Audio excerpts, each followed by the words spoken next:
Faktanya, nggak semua properti itu bisa jadi investasi. Saya Alfian Redra dari Investor Property Masterclass. Halo, hari ini saya ingin berbagi dengan teman-teman, ya, para investor properti, bahwa ternyata kalau ngomongin properti itu nggak semuanya bisa disebut investasi. Jadi, properti itu bisa terbagi menjadi dua, yaitu properti hunian. Jadi, properti hunian dan properti yang namanya properti investasi. Nah, di hunian sendiri itu ada dua market. Market yang namanya market secondary, ya, rumah-rumah second, ya, atau properti-properti second. Ada juga namanya primary market, ya, atau bisa disebut namanya perumahan. Nah, perumahan juga dibagi menjadi tiga.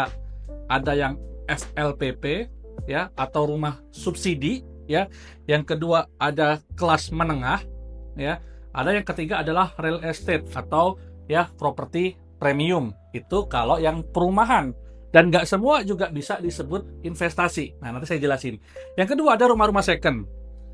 Rumah second tuh juga ada yang hunian, memang yang memang second, ya, secondary, rumah-rumah yang bisa di flip, ya, bisa jadi investasi atau yang nggak bisa di fliperin.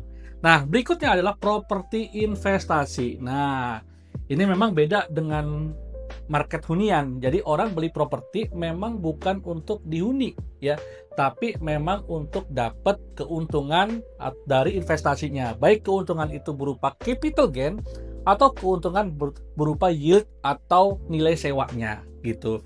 Nah, dimulai dari di sini tanah. Beli tanah juga nggak semua bisa investasi atau enggak. Nah, beli tanahnya kalau kita beli di memang tempat-tempat atau lokasi-lokasi yang memang sunrise, ya. Sunrise itu misalnya gini, pengembangan kota bentar lagi di sana tuh gede, ya, itu masih sunrise dan harganya masih cukup relatif murah dan dia harganya belum bubble, itu sunrise. Ada juga properti tanah itu beli di tempat-tempat yang sudah sunset, ya, misalnya di daerah-daerah yang memang sudah harga tanahnya udah wah luar biasa mahal, ya, NJOP-nya udah mahal, udah kalau mau dijual lagi itu udah berat gitu. Nah, itu namanya properti yang sunset. Tanah pun begitu. Tanah juga ada yang untuk hunian, ya, bisa di flipper atau juga memang tanah-tanah kapling yang bisa diproduktifkan. Nah, berikutnya adalah kos-kosan. Kos, ya. Nah, ini termasuk properti investasi. Apartemen, ya, apartemen juga ini juga harus hati-hati. Bisa jadi liability, bisa jadi investasi, ya kan? Kemudian ada juga rumah kontrakan atau rukan, Ada juga co-working space, ya, dan masih banyak lagi sebenarnya properti investasi. Nanti tertingginya di sini ada hotel, ya. Ada villa, ya, hotel, kondotel, ya, hostel dan lain sebagainya. Ya, inilah yang disebut namanya properti investasi. Nah, nanti juga ada 3 market nih properti investasi. Nah, teman-teman juga nggak boleh salah pilih. Misalnya nih kalau kita mau investasi properti, ya, nyari lah misalnya mau investasi di kos-kosan misalnya. Kos-kosan. Nah, di kos-kosan ini, ya, teman-teman, ya, kalau teman-teman mau investasi di kosan, carilah lokasi yang dekat dengan kampus. Dan kalau bisa kampus yang besar. Ya, kenapa begitu? Ya, kalau kita itu nggak punya market dekat dengan kampus, ya kos-kosannya ini akan sulit, ya, menemui okupansinya atau terisi gitu. Nah, berikutnya dekat dengan, kalau kos-kosan itu bagusnya dekat dengan kantoran, ya, tempat-tempat kantoran. Nah, itu dekat dengan tempat-tempat kantoran, jadi bisa dapat market dari pekerja.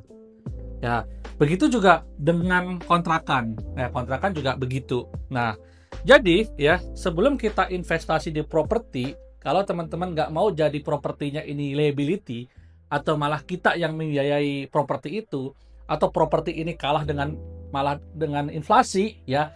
Nah, silakan teman-teman, ya, paham dulu nih skemanya bahwa ternyata properti itu ada yang bisa untuk investasi, ada yang memang tidak untuk investasi atau malah, ya, bikin liability.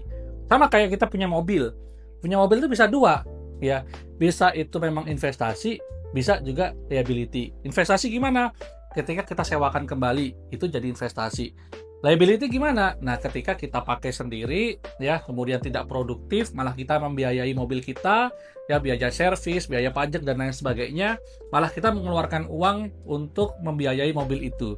Jadi, bisa dua nih, mobil itu bisa jadi cost, ya, bisa jadi investasi. Tergantung bagaimana kita, ya, memang tahu banget nih, sebenarnya ini bisa jadi investasi atau bisa jadi liability. Karena tidak semua properti itu ya bisa bernilai investasi. Itu aja di channel kali ini. Jangan lupa subscribe dan nyalakan lonceng untuk dapat ilmu-ilmu selanjutnya.